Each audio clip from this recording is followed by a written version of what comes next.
আসসালামু আলাইকুম। বাংলা নিউজে আপনাদের স্বাগতম। শুরুতেই শিরোনাম, পরে বিস্তারিত। আওয়ামী লীগকে কোনোভাবেই নির্বাচনে অংশগ্রহণ করতে দেওয়া হবে না, বললেন উপদেষ্টা মাহফুজ। এরপর থাকছে বিশেষায়িত বাণিজ্যিক আদালত প্রতিষ্ঠায় পদক্ষেপ নেওয়া হচ্ছে, বললেন প্রধান বিচারপতি। সর্বশেষ জানিয়ে দেব, 54 বছরে যারা খুন, ধর্ষণ, লুটপাট করেছে তাদের তালিকা প্রকাশ করুন, বললেন জামায়াতের আমির। শুনছিলেন শিরোনাম, এবার বিস্তারিত। তার আগে ভিডিওতে একটা লাইক, কমেন্ট, শেয়ার করে সবাইকে দেখার সুযোগ করে দিতে বিশেষভাবে অনুরোধ করি। আওয়ামী লীগকে কোনোভাবেই নির্বাচনে অংশগ্রহণ করতে দেওয়া হবে না, বললেন উপদেষ্টা মাহফুজ। অন্তর্বর্তী সরকারের উপদেষ্টা মাহফুজ আলম বলেছেন, যারা বাংলাদেশপন্থী তাদের মধ্যে নির্বাচন হবে। বাংলাদেশ বিরোধী আওয়ামী লীগ ফ্যাসিবাদী কোনোভাবেই নির্বাচনে অংশগ্রহণ করতে দেওয়া হবে না।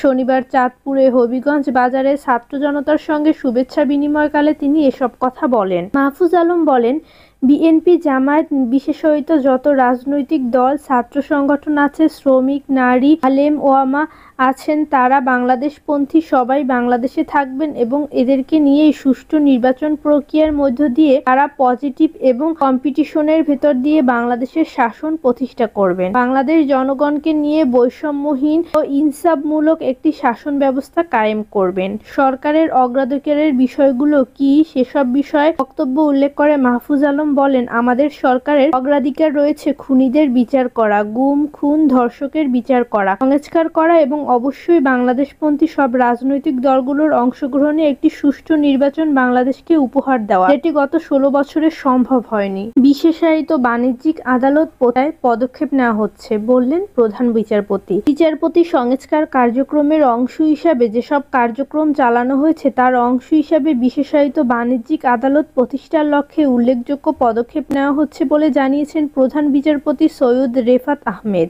শনিবার এক সেমিনারে প্রধান বিচারপতি একথা বলেন। সেমিনারে প্রধান বিচারপতি সৈয়দ রেফাত আহমেদ বলেন, ওই আদালতগুলো বাণিজ্যিক বিরোধ দ্রুত নিষ্পত্তিতে সহায়তা হবে। ফলে ব্যবসায়ী এবং বিনিয়োগকারীরা সময়োপযোগী এবং কার্যক্রম আইন অনুযায়ী লাভে সক্ষম হবেন, যা বিনিয়োগকারীদের আস্থা বৃদ্ধি করবে এবং অধিক পরিমাণে প্রত্যক্ষ বিদেশি বিনিয়োগ আকৃষ্ট করবে। এই উদ্যোগ বিচার ব্যবস্থাকে পরবর্তীশীল অর্থনীতি চাহিদার সঙ্গে সামঞ্জস্যপূর্ণ করবে এবং দেশে একটি প্রতিযোগিতামূলক এবং বিনিয়োগ বরাদ্দ গন্তব্য হিসেবে উপযোগী করতে গুরুত্বপূর্ণ ভূমিকা পালন করবে। সুপ্রিম কোর্ট প্রশাসনের এক সংবাদ বিজ্ঞপ্তিতে তথ্য জানানো হয়েছে। 54 বছরে যারা খুন, ধর্ষণ, লুটপাট করেছে তাদের তালিকা প্রকাশ করুন, বললেন জামায়াতের আমির। জামায়াত ইসলামের আমির শফিকুর রহমান বর্তমান সরকারের প্রতি আহ্বান জানিয়ে বলেছেন, আপনারা অনেকগুলো সংস্কারের বিষয়ে হাত দিয়েছেন, যতটা সম্ভব করুন।